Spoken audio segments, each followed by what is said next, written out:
Boa tarde, pessoal. Como é que vocês estão? Professor Rafael para mais uma aula de prática processual penal. Hoje nós vamos trabalhar recurso de apelação, um recurso que uma peça que constantemente é objeto de exame de ordem também, muito importante para vocês. Então a gente vai começar a trabalhar, a gente já começou a falar dos memoriais, resposta à acusação, vamos abordar todas as peças que caem no exame de ordem para vocês terem conhecimento bem interessante dessas peças, o que pode ser alegado, tá? Independente se você vai fazer a segunda fase ou não de processo penal, é importante conhecermos estes recursos. Começaremos a falar do cabimento do recurso de apelação, especialmente artigo 593 do Código de Processo Penal, e também tem previsão na Lei 9.099, a Lei do Juizado Especial Civil e Juizado Especial Criminal, o famoso GCRIM, também trata de recurso de apelação. Eu quero falar um pouquinho com vocês sobre essas hipóteses de cabimento, para a gente ter essa compreensão na prática mesmo, quando a gente vai poder utilizar o recurso de apelação e como a gente vai identificar essas hipóteses de cabimento de recurso de apelação. A gente vai ver que ele tem um critério um pouco residual, em algumas hipóteses que não cabe res, e a gente vai também cair no recurso de apelação. Então, estão previstos lá nos 3 incisos do artigo 593 e na lei do GCRIM também fala do recurso de apelação. E eu quero trabalhar com vocês um pouquinho sobre cada uma dessas hipóteses de forma um pouco mais detalhada para a gente ter uma melhor compreensão.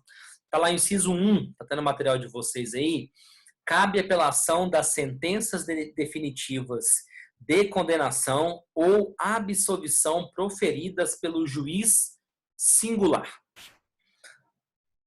Vamos entender a situação. Então, se o juiz ele acolhe no todo ou em parte a pretensão punitiva, impondo uma pena ao responsável pelaquela infração penal específica, nós estamos diante de uma sentença condenatória, ok? Então, a sentença condenatória é aquela que vai acolher em todo ou parcial a pretensão punitiva. Quando acontece o inverso, quando o juiz julga improcedente o pedido requerido pela acusação, a sentença vai ser uma sentença de absolvição, uma sentença absolutória, ok? E também entra como sentença absolutória a sentença que reconhece a inimputabilidade do acusado, ou aquela sentença que vai impor alguma medida de segurança, que é a chamada sentença de absolvição imprópria, ok? Ele não é que ele julga improcedente, ele vai impor uma medida de segurança, é uma sentença absolutória. Então, de todas as sentenças condenatórias ou absolutórias, caberá a interposição do recurso de apelação, inclusive da absolvição sumária, ok? Independente do rito, se é ordinário, se é sumário, júri, ok? Então, nesses casos, nós teremos a interposição do recurso de apelação. Só que nós temos 2 exceções a isso.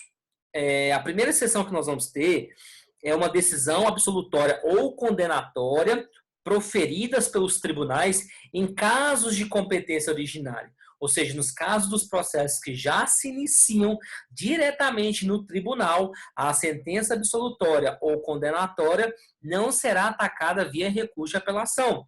Aí seriam cabíveis outros recursos, por exemplo, recurso extraordinário, o recurso especial, porque é de competência originária dos tribunais. Perfeito? E a segunda exceção que nós temos é a sentença que vai julgar crime político. Nos crimes políticos, caberá um recurso ordinário constitucional para o STF.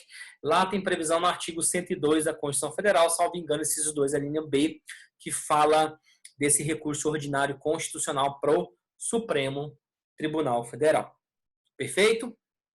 Então, sentenças condenatórias ou absolutórias caberão, exceto esses 2 casos que nós falamos, de competência originária e de crime político, caberá a interposição de recurso de apelação para o tribunal.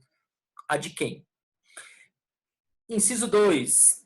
decisões definitivas com força de definitiva proferida por juiz singular, nos casos não previstos no capítulo anterior. Vamos entender isso aqui, pessoal. Aqui gera um pouco de dúvida, um pouco de divergência, porque um dos temas mais controversos dentro do processo penal que a gente vai encontrar é a classificação dos atos praticados pelo juiz. No processo civil, essa classificação é mais simples, mas no processo penal, ele tem algumas polêmicas, algumas divergências que a gente tem que entender. Vamos só recapitular quais são esses atos do juiz. Os despachos, né? Os despachos são aqueles pronunciamentos para dar um andamento no processo. Então, por exemplo, uma expedição de carta precatória para ouvir uma testemunha em outra comarca.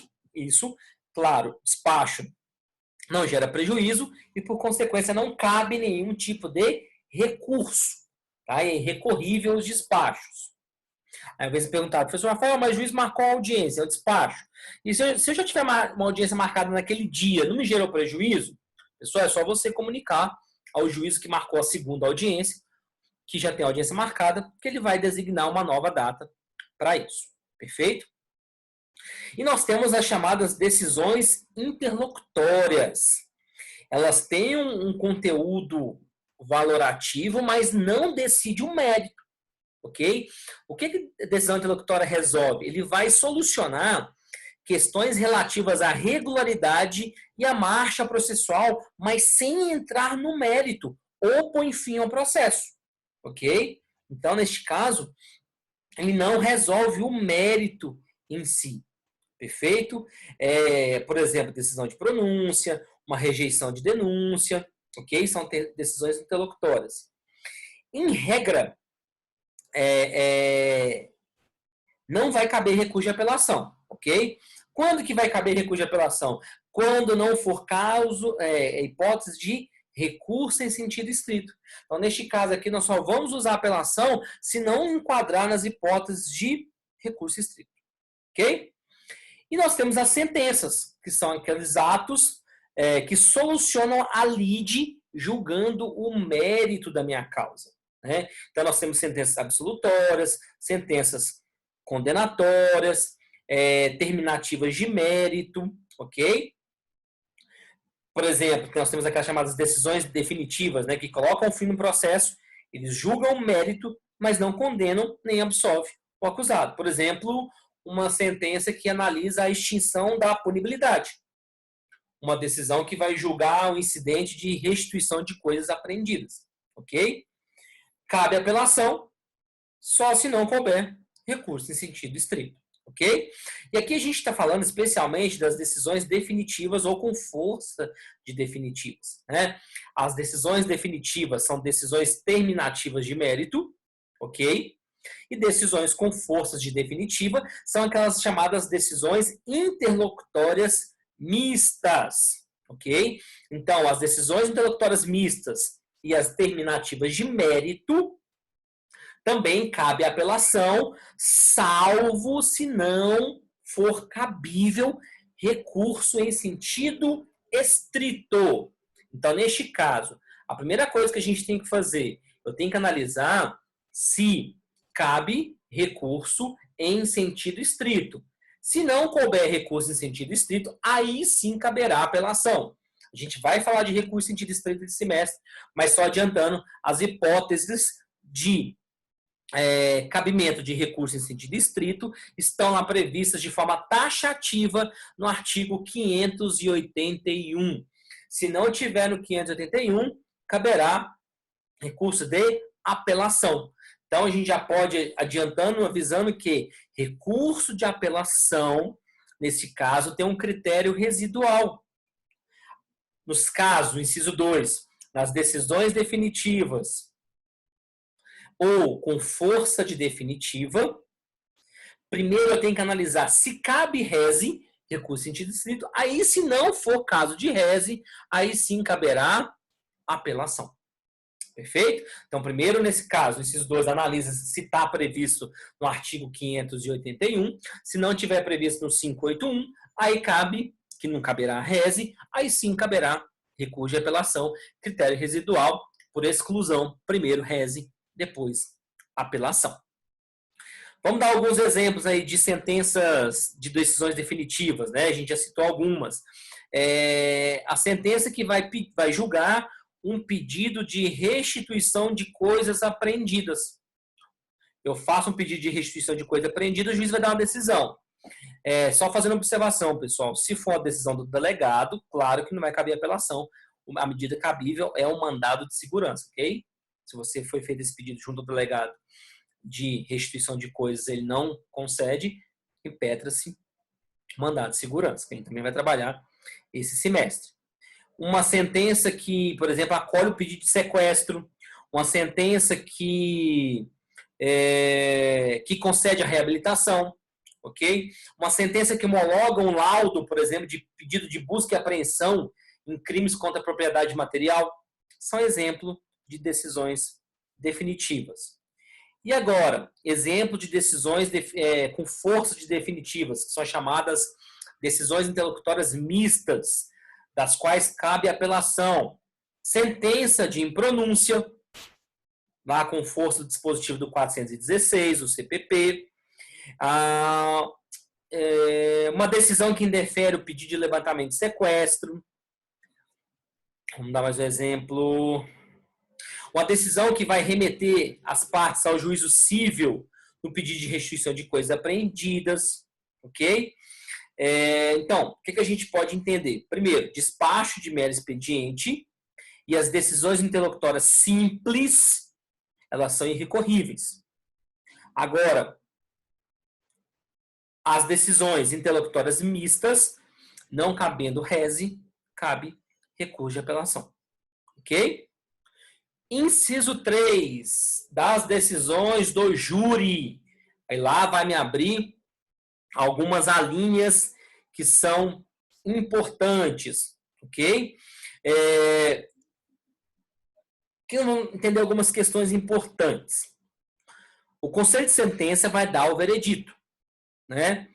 Cabe ao juiz presidente, observando o veredito do conselho de sentença, dos jurados, ele vai proferir uma sentença, aí vai lá fixar a espécie, a quantidade da pena, o regime inicial de cumprimento de pena, se há hipótese de substituição de pena ou não, ok? Ele vai analisar as agravantes, atenuantes. Então, o conselho de sentença, os jurados dão o veredito e o juiz fica limitado a essas situações. Ocorre que, levando em consideração o princípio constitucional da soberania dos vereditos do lado do júri, o tribunal adquém, ou seja, o tribunal que vai julgar o recurso de apelação, ele não pode reformar o julgamento firmado pelos jurados, substituindo por outra decisão de mérito. Por quê? Princípio constitucional da soberania dos vereditos. Então, qual que é a atuação do tribunal adquém nesse caso? O que ele vai analisar, o tribunal adquém? O tribunal adquém, ele tem uma atuação mais restrita. E o próprio Código de Processo Penal, ele vai traçar os seus limites.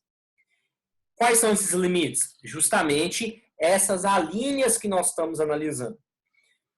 Pessoal, apelação contra a decisão do tribunal do júri é um recurso de vinculação, de fundamentação vinculada. É um recurso de fundamentação vinculada. Apelação dos outros casos, não. Apelação pode ter um efeito devolutivo e pode atacar qualquer coisa no processo. Aqui não. Apelação contra a decisão proferida pelo Tribunal de Justiça é um recurso de vinculação, de fundamentação vinculada. Porque só é admitido nos casos previstos nessas alíneas que nós vamos falar agora, ok? Não pode ter uma ampliação dessas fundamentações, ok? Existe uma súmula que vai confirmar isso. A súmula 713 do STF fala em relação a essa fundamentação vinculada desse recurso de apelação, que o efeito devolutivo é restrito, ou seja, o tribunal só vai analisar aquele caso específico, da linha específica que foi levantada pelo recorrente ou pelo apelante. Perfeito? Então, antes da gente analisar as alíneas, o que a gente pode entender? Primeiro, na apelação em relação ao inciso 1, ele pode discutir todas as matérias que são de interesse do recorrente. O efeito devolutivo do tribunal, ele é irrestrito. Ok? Você pode questionar qualquer coisa. Já no inciso 3, não. Ok? Tem que ser com base em cada uma das alíneas. Claro que você vai poder, por exemplo, cumular mais de uma linha. Pode fazer isso? Perfeitamente. Não há empecilho. Mas você vai ter que abrir tópico por tópico dentro da sua fundamentação e falar a linha por a linha para não ter problema em relação a isso, ok? Então, se eu quero, por exemplo, discutir sobre alguma nulidade e foi julgamento contrário à prova dos autos, então, fundamentação A, nulidade, eu vou discorrer sobre a nulidade. A linha D, eu vou discutir sobre a linha D. Perfeito? Ok? Então, vamos falar um pouquinho dessas hipóteses. Está lá a linha A. Ocorrer nulidade posterior à pronúncia. Cuidado com esse posterior. Por quê? Se for nulidade anterior à pronúncia, ok? E também daquelas que possam constar da sentença de pronúncia, aí vai caber rese, ok? Então, vamos lá. Então, se eu tenho alguma nulidade que é anterior à pronúncia ou consta na sentença de pronúncia, a partir da intimação da sentença de pronúncia, eu vou ter que interpor um recurso em sentido estrito. Ok? Se eu não alegar, posso alegar agora? Não. Ok? Porque a linha A é muito clara em falar nulidade posterior à pronúncia. O rese vai caber contra nulidade anterior, inclusive na própria sentença de pronúncia. Ok? Então, pessoal, aqui na linha A, eu vou poder alegar nulidades que ocorreram após a sentença de pronúncia. Ok? A maioria dos casos vão ocorrer durante o plenário, ok? Ou alguma falha na elaboração dos quesitos, ok? Então, você tem que ficar muito atento em relação a isso. E qual que é o pedido nesse caso? Você vai pedir anulação a partir do ato nulo. Claro, se tiver ocorrendo esse ato nulo na própria sessão plenária, tem que pedir a nulidade de todo o plenário do júri, daquela sessão do júri. Ok? Tranquilo? Então, para a gente fechar a linha A, se for nulidade antes da pronúncia ou na própria sentença, reze 5 dias. Se for após a pronúncia, apelação pede a nulidade do processo, anulação do processo a partir do ato nulo. Se o ato nulo for na própria sessão plenária do júri, pede a nulidade da sessão plenária do júri. A linha B, sentença do juiz-presidente contrária à lei expressa ou à decisão dos jurados. Então, depois que os jurados terem votado todos os quesitos que foram submetidos, quesitos esses que foram formulados pelo juiz, emitindo seu veredito, né, que é a decisão sobre o mérito da causa, condena, absolve ou não, por exemplo, o juiz tem a função de, com base nesse veredito, com base nessa decisão que foi proferida pelos jurados, ele vai proferir a sentença. Ok? Então, se a sentença que foi lavrada após esse veredito do júri, do conselho de sentença, se essa sentença foi feita em desconformidade com o veredito, cabe para quê? Para corrigir o erro, recurso de apelação. Vamos dar um exemplo. O jurado reconheceu o homicídio privilegiado. Ok? Ele respondeu, vamos dar exemplo lá, positivamente ao quesito relativo ao relevante valor moral. E o juiz condenou o réu por homicídio simples. O jurado entendeu, o conselho de sentença entendeu que é homicídio privilegiado, só que o juiz, na sua sentença, condena por homicídio simples. Ok? Ou, por exemplo, o conselho de sentença, os jurados, eles afastaram a certa qualificadora e o juiz qualifica o réu por um crime qualificado. Ok? Ou os jurados desclassificam a infração para o crime culposo e o juiz condena pelo doloso. Ok? Então, neste caso, ele está contrário às decisões do jurado. Mas também pode ter sentença contrária à lei expressa. O juiz que negou a suspensão condicional da pena. O juiz, ele não concede a suspensão condicional da pena, mesmo quando o réu preenche todos os requisitos para fazer jus a essa suspensão. Então, o que eu em regra, eu vou pedir? Eu vou pedir a retificação da sentença. Ok? Então, peço a retificação da minha sentença. Inciso 3. Houver erro ou injustiça na aplicação da pena ou da medida de segurança. No inciso 3, aqui você vai combater a aplicação da pena feita pelo juiz presidente, porque essa aplicação feita pelo juiz ela foi equivocada ou injusta. A própria linha fala sobre isso. Então, por exemplo, vamos dar um exemplo aqui. Na segunda fase da dosimetria da pena, o juiz, ele, considerando as agravantes que foram reconhecidas pelos jurados na hora do seu veredito, ele vai elevar a pena acima do máximo legal. Ele fez isso. Então, houve um erro na aplicação da pena. Ok? Por exemplo, na hora do juiz ele dosar a sua pena, ele reconhece o concurso material das infrações aplicando a pena por cúmulo material. Ele vai somar as penas. Mas nesse caso, não era concurso material de infração, era um crime continuado. Então, houve um equívoco na hora de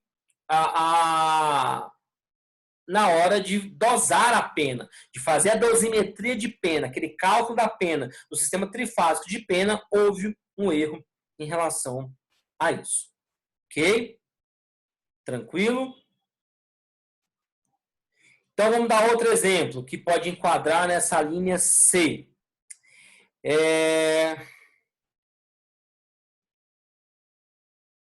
O jurado reconheceu que o réu teve uma participação de menor importância. Quase nenhuma importância. Qual que é a consequência disso? Reduz a pena de 1/3 a 1/6.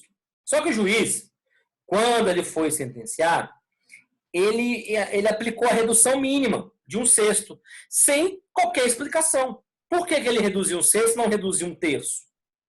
Então, neste caso, você também pode apelar com fundamento na linha C. O que você vai pedir? Tribunal, reconhece a causa de aumento do patamar de 1/3, porque o juiz colocou 1/6 sem justificar. No caso, não seria 1/6, deveria ser 1/3. Ok? A linha D, para a gente fechar a questão do tribunal do júri. Cabe apelação quando a decisão dos jurados for manifestamente contrária à prova dos autos. Pessoal, então, por exemplo, ficou totalmente comprovado por todas as provas no processo, pelas provas documentais, pelas provas testemunhais, está totalmente comprovado que o réu agiu em legítima defesa. As testemunhas falaram, ele preenche os requisitos da legítima defesa, naquela repulsa de mal injusto, usou meios moderados, está tudo comprovado. Só que, na hora do júri, dos jurados, eles votarem em relação a esse quesito, né, nessa excludente, eles falam que Não houve legítima defesa e o que gerou a condenação. Então, isso aí é uma decisão dos jurados totalmente contrária às provas. Por exemplo, outro exemplo também, o jurado não reconhece que a conduta é atípica, uma negativa de autoria, ok? Tudo é contrário aos autos. Perfeito? Então, o que a gente pode resumir?